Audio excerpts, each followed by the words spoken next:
Jay-Z, Pharrell, Diddy, damn, Usher, and me was supposed to be a group. Yeah, that's crazy. Yeah, you're gonna hate me for that, I know. Yeah. Why did you say no? I didn't say no. You didn't say yeah? I didn't say yeah. You said yeah on the record, but you didn't say yeah to that. That's the one. I think that we just got caught up. I think we all got caught up. Things. Yeah, but you were 13. What were you saying? I went there to see the lifestyle. Right. And I saw it. And it was, but I don't know if indulge and understand what I was even looking at. What like a life. Yeah, it's pretty crazy. 14 years old. You're a dad now. Would you ever send your kid to Puffy camp? A lot of stuff that Mace and Usher know that they ain't telling about Diddy. There's a lot of stuff that they convince this guy, you know, or put him in a situation with other girls so he could do whatever he wanted to do with them. And it's just like the situation somewhat with Sarah and her girlfriend and him and Ja. It all sound familiar, man. I read the whole thing, man, and it was crazy. Sean Carter is worse. Uh-oh. Oh, man. He's smarter. He's patient. Usher just broke his silence on the long-standing drama surrounding Diddy and Jay-Z, and his words are turning heads. For years, he avoided the controversy, opting for privacy over public opinion. But in a recent interview, that changed. Usher spoke carefully, hinting at private meetings and undisclosed dealings behind the scenes. He didn't drop names, but the message was clear. There's more to the story than what the public sees. And some truths may finally be coming to. You feel that you have to listen. And when you buck, they buck harder. And they make threats. And those threats are huge. Biggie Smalls was there, Lil' Kim, Craig Mack. All these people are hanging around. Yeah, man. Faith Evans, Jodeci, Mary J. Blige. They ain't know nothing about. Oh. I was having a good. Pac had everybody's attention, so it was hard for him to become Jay-Z, like the best, the top, like, you know what I mean? Nobody could with him. Like, it would have been difficult if they was around. And that's why you see them go through what they went through, because you gotta fight for that position. But he didn't have to, like, start those conversations, because that's not your child.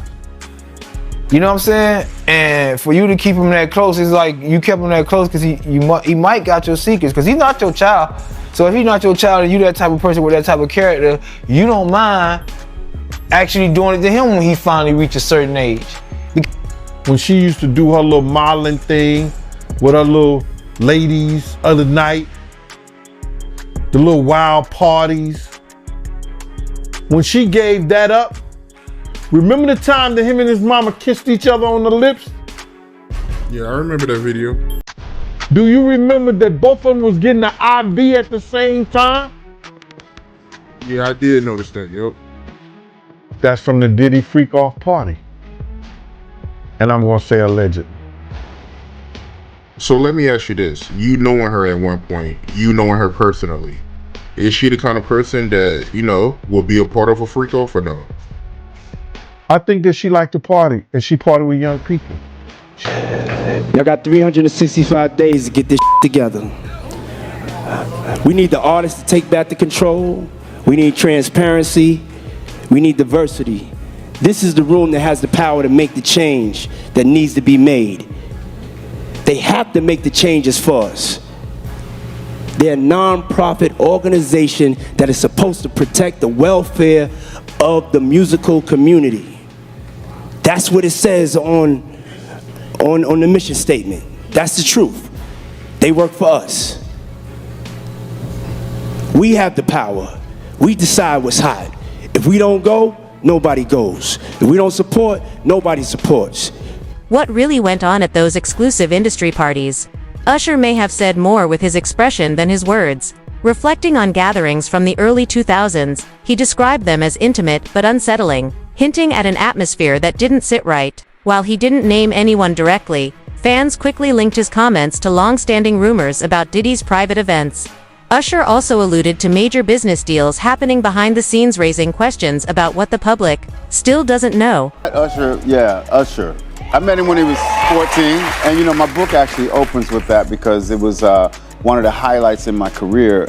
At 14 years old, this young guy comes walking into my office, and he starts singing. And I stop him early and say, wait a minute, hold up, this is too good. I need to go get some girls. So I bring all the girls from the office in, and Usher drops down on one knee and starts singing it to the prettiest girl in the room and starts seducing her with his eyes. He's 14. Yeah. And he has no fear, no anxiety, no nervousness, and he goes in and he nails it. And I'm like, okay, thank you, and welcome to LaFace Rap. Justin Bieber walks into my office as a gift from Usher, who called a few minutes before and said, hey, I'm coming to your office at 3 o'clock. I have a very special gift for you. And he shows up with Uno. That was around that in that time that Puff and Usher did have a situation. And that situation led Usher to the hospital. Now I let Usher explain that to y'all. I let Usher tell that story. But how dare you say a man that you gonna give him a pass? Bruh, you know I know. Let me reframe you. Newly uncovered document is offering fresh insight into the long-rumored connection between Usher, Diddy, and Jay-Z, revealing details many didn't see coming. According to Usher, a past contract he signed extended beyond typical performance terms and included vague obligations that raised eyebrows. While he didn't elaborate, some observers believe it points to a broader system within the industry where access and opportunity may have come with unspoken expectations. The lingering question, was Usher simply navigating the rules of the game, or was there more beneath the surface? They passed some kind of law on the 17th of November. That's why he hurried up and made, because they've been going through this for 6 months. And it was a law being passed by Governor Holcomb that, you know, whether you sign a non-disclosure or not, if somebody commit a crime and everything like that, you're able to come out and say something against them or tell your story, and you won't lose anything that you made an agreement to. So they passed that law, I think, on November the 17th. So he hurried up and made a settlement so we don't learn the other 32 things that Cassie had in the lawsuit. She had like 60 different things in the lawsuit. They cut it down to 38. So now we're looking at the fact that if a prosecutor come in, and even in Cassie's case, if they can find anything that's criminal that they could bring against him, they can. That trafficking was criminal. 1 week, 3 women have spoken out against Sean Diddy Combs, alleging he subjected them to violence. The latest accuser, April Lampros, filed a lawsuit in New York State Supreme Court saying she was a college student in the 90s studying fashion when Diddy promised industry access and mentorship. Instead, she alleges he sexually assaulted her 4 times. Lampros says Combs invited her to parties and his recording studio to impress her and also, quote, love-bombed her with gifts and flowers. But the court documents say the friendship quickly manifested into an aggressive, coercive, and abusive relationship based on sex. In one of the alleged encounters, Lampros claims the rapper forced her to take ecstasy and demanded she have sexual intercourse with Kim Porter, one of Combs' former girlfriends with whom he has 3 children. Porter died in 2018. Earlier this week, former model Crystal McKinney filed a federal lawsuit claiming she had dinner with Combs in 2003 and later on the same night was assaulted in his recording studio. The women's claims add to a growing list of others who've come forward with allegations against the rapper in the past 6 months. And singer Cassie Ventura speaking out for the first time on the explosive video showing Combs beating her in a Los Angeles hotel hallway back in 2016. Ventura writing in part, quote, "My only ask is that everyone open your heart to believing victims." Talk about it. What are your thoughts to that, to where they didn't talk about it then, but now when lawsuits come up? Why would they talk about it then? A lawsuit is a lawsuit. I mean, But why would they talk about it? Why would they talk about it? Who is there to go to? Who's gonna help them? Y'all funny to me. I ain't told y'all what's going on, what's gonna be happening. I didn't compare the Donald Trump situation when when they went and did the search warrants, the grand jury was assembled, and then they got indicted, right? I compared the Keefe D situation, did a search warrant, do a grand jury, indictment coming. I told y'all, what, 4 months ago when all this broke? It wasn't 4 months ago, but I said 4 months ago, 4 months there will be an arrest done by Mr. Combs. I told y'all the reason why I said 4 months, because of all the things that had to happen. The search warrant, which happened right after I said it was going to happen. And then the grand jury part, which is happening now. And it's the beginning of June 2024. I can guarantee y'all by the end of August, I'm not saying he will be in custody, because I believe he's going to either run like Russell or he's going to commit. I don't believe Puffy is the type of man that can set up and go to court and try to fight this. Yeah, they're going to drain him, but they're going to advise him or attempt to or want to do that. I don't think Puffy is strong enough to sit in there that. Are revisiting Usher's earlier music with new eyes, especially his Confessions album. What once felt like personal storytelling now has some listeners wondering if deeper messages were hidden in plain sight.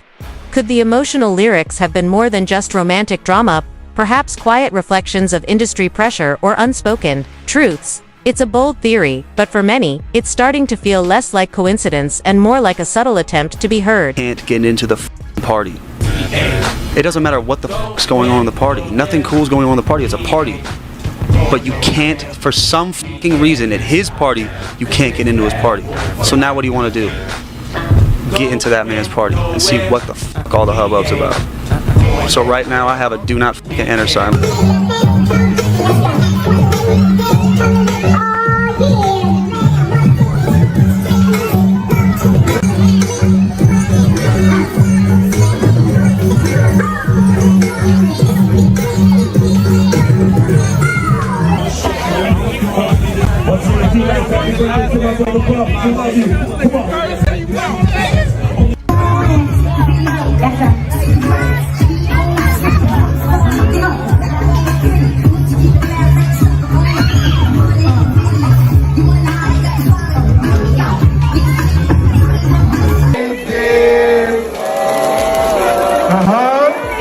Happy birthday to you.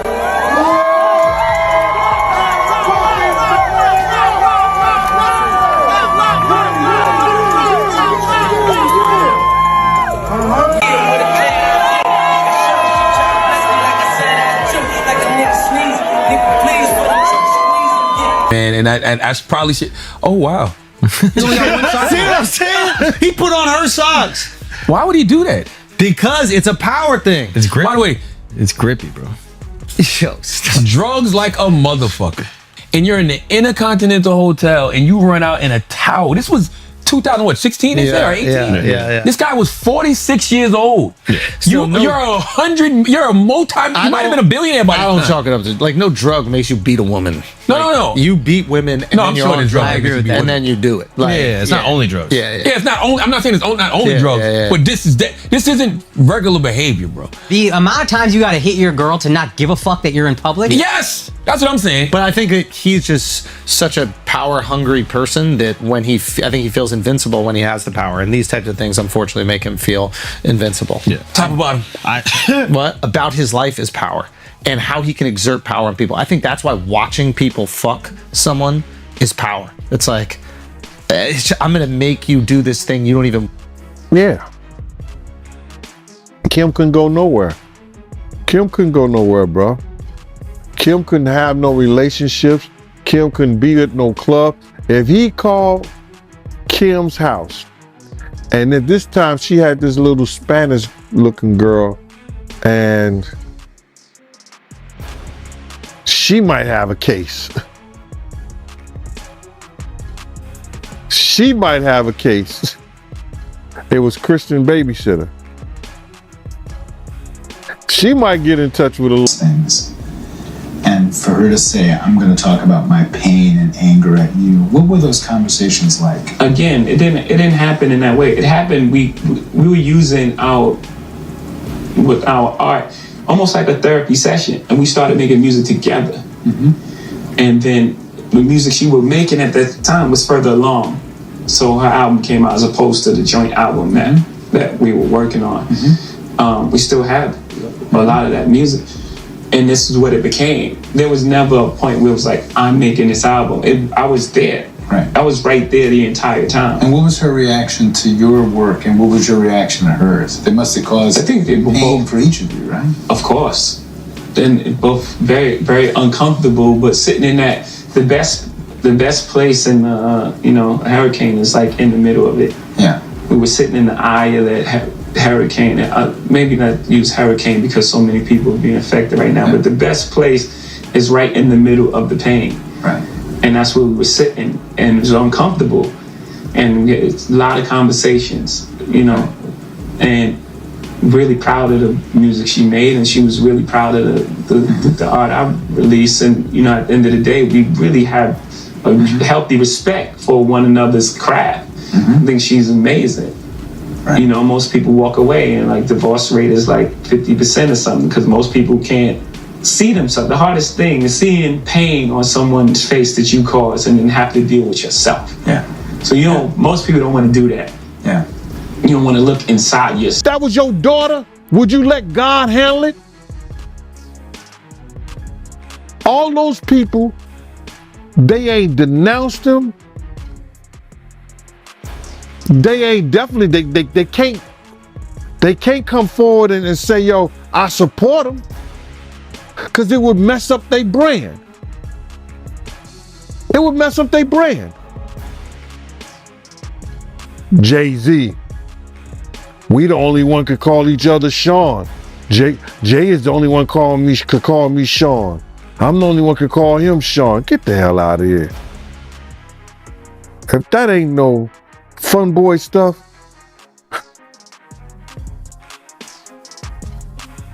But you ain't had not one person, brother, not one person sit there,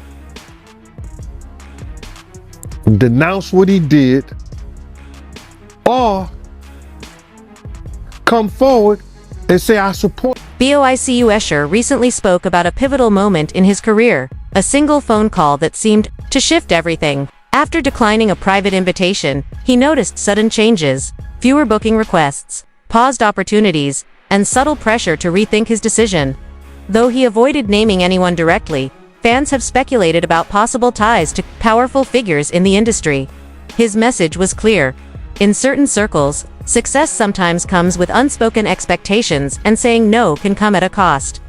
There's only one person. Oh, go on. And I call him Sean. That's Jay-Z. We call each other Sean. Okay. Yeah. Nobody else could call me Sean. He's the only person who's Sean approved. There's not a single person that outside of family. That should be outside of my mother. Okay. That should be calling me. Yeah. That should be to New York City.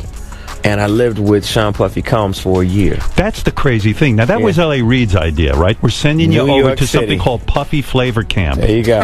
To learn Flavor Camp? Yeah, Flavor that's Camp. what it was called. And you're going to go to Puff Daddy's. He's going in the 90s. Do you understand what that's like? Puffy's place was like just filled with chicks and orgying like nonstop, right? No, not really. I mean, on. but hey, it was curious. I got a chance to see some things. Yeah, but you were 13. What were you seeing? I went there to see the lifestyle. Right. And I saw it. And it was but I don't know if I could indulge and understand what I was even looking at. It was pretty wild. So nobody tried to, some woman didn't come along. I didn't say that. Okay. I didn't say that. What I did say is that they were very curious. Usher has opened up about his early days under Diddy, mentorship, revealing a side of the music industry that's rarely discussed. While he credits Diddy with teaching him the ropes, Usher also spoke about moments that made him uncomfortable, from attending exclusive parties to navigating situations that felt more like obligations than opportunities. He described these experiences as being framed as just part of the lifestyle, but admits they left a lasting impact. Looking back, Usher says that while the fame was real, so were the pressures, and only now does he feel free to speak his truth. There's a new lawsuit by a man this time around. And in the lawsuit, he implied that Meek Mill and Usher were part of these freak-offs that he's so infamous for. Let me ask you, is this still doubtable at this point that Diddy is,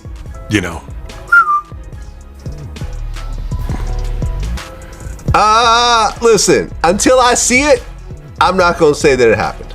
Man, listen. There's been lots of, in fact, this one dude, Fat Jewish, you know who that guy is? No. It's this like Jewish comedian guy.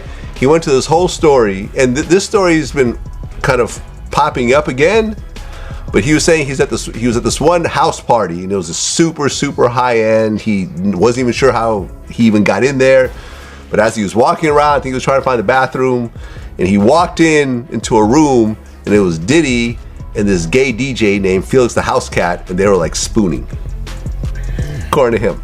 And he said that Diddy saw him, and their eyes kind of locked, and they tried to get him to say that he was joking or whatever else, but he kind of keeps saying the story over and over again.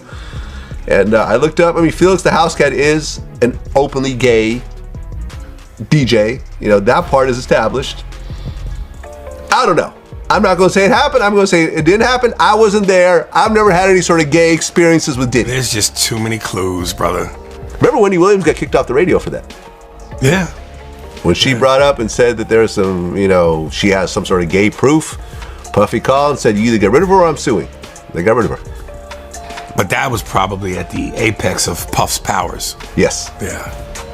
Yeah, these are my Wendy from the radio show days. Before she went on TV. Yeah, she had to go to Philly because of that. Yeah. Now, I remember when I interviewed her, she kind of alluded to that. She goes, I was burned at the stake for that. Now look. Rah, rah, rah. Right. There was a radio personality once upon a time. Her name was Wendy Williams, and she was practically burned at the stake for talking about such. And now it's all come full circle. There were many situations, none of which to talk about, but there were many situations back in the day in my career, and it's all coming full circle now. So. Listen, I don't know. Is Puffy gay or bisexual? I don't know. I've never been there. There. If it looked like a gay club, smelled like a gay club, it's probably a gay club. But there's a story I've recently been telling about Diddy. I said it on Drink Champs for the first time. Me and Faison Love kind of had a little laugh fest when I brought this up. I was at a club. This was years ago. This was maybe 2006 or so. At the time, I was a broke DJ, so when you're broke, you kind of depend on merch. Mm-hmm. These companies giving you free clothes, so you could look kind of fresh without having to spend a lot of money. And there was this company named Stahl & Dean. They did these really dope throwbacks with teams that didn't exist anymore. So they're running this whole kind of series with these old Negro League teams. Right. And there was a team called the Brown Bombers. And my man Rikers, who worked there, was really cool with me. So he gave me this Brown Bombers jacket with a matching hat. And it was like, I was feeling myself. I'm like, okay, like no one else has this. Like, yo, I'm about to go hit the club with this. So I was out in the club, and Puffy was in the club as well. And this guy approached me, and he was like, yo, man, I work for Puffy. Oh, okay, cool, what's up? He goes, hey, man, Puffy really likes that jacket you're wearing. Take that. He's wondering if you want to sell it to him. You had to pay him in dick. I said, no, man, I'm not going to sell much. Are you sure? Because it's going to be some money. I said, nah, man, I'm cool. And honestly, having another man offer to buy my jacket off me is really kind of weird. If you ask me, nah, I'm cool. No thanks. I'm going to be, hold up now. Objection. I don't see that as a weird thing. Listen, if you a rich motherfucker and you go, yo, that fucking jacket hot, and you go, I'll give you $5,000 for a jacket that probably costs maybe half that, if that. You wouldn't sell it, and that make him gay? I didn't say he was gay by saying that. At no point did I say But why do you find that weird? Because one thing about rich motherfuckers, they used to getting what they want when they want. That's part of the power of being rich. I guess in retro, I just felt it was kind of disrespectful. I felt like disrespectful would have been if his boys beat you up and took the jacket. Right. He offered you money. He offered me money. I guess all he had to do was say, "That's a dope jacket. Where'd you get it?" And then the next day, he goes and gets that jacket. But maybe he doesn't want to go the next day. Maybe he wants to wear the motherfucker right now. And because it's a dope jacket and he's who he is, that adds to his dopeness. Yeah. I don't think that's weird at all. I thought it was weird. And I remember when I told him. So you didn't even entertain how much he was going to offer you? Nah, because I wasn't going to take my jacket off and give it to another man. Now that's weird. That's weird? Yes. What if he'd have said, yo, I'll give you 10 grand? He wasn't going to give me 10 grand. You don't know that. I do know that. No, you don't know Puffy's notoriously cheap. He'll Well, spend money on girls Well, or if whatever he wants else. the jacket bad enough, maybe that's where you can negotiate. Yeah, I wasn't going to negotiate. I felt I had a certain level of dignity to not take off my. I think it was the middle of winter. Also, it was going to be like, nah, Man, I'm good. let me tell you something. If a motherfucker offered me $5 million for my whole wardrobe in the dead of winter, I'm dead ass naked. He probably would offer me $200 or something like that. All right, maybe not for 200, but if the price is right, yeah, nigga, you better take your naked cold ass into the next open store. Get 1,000 jackets.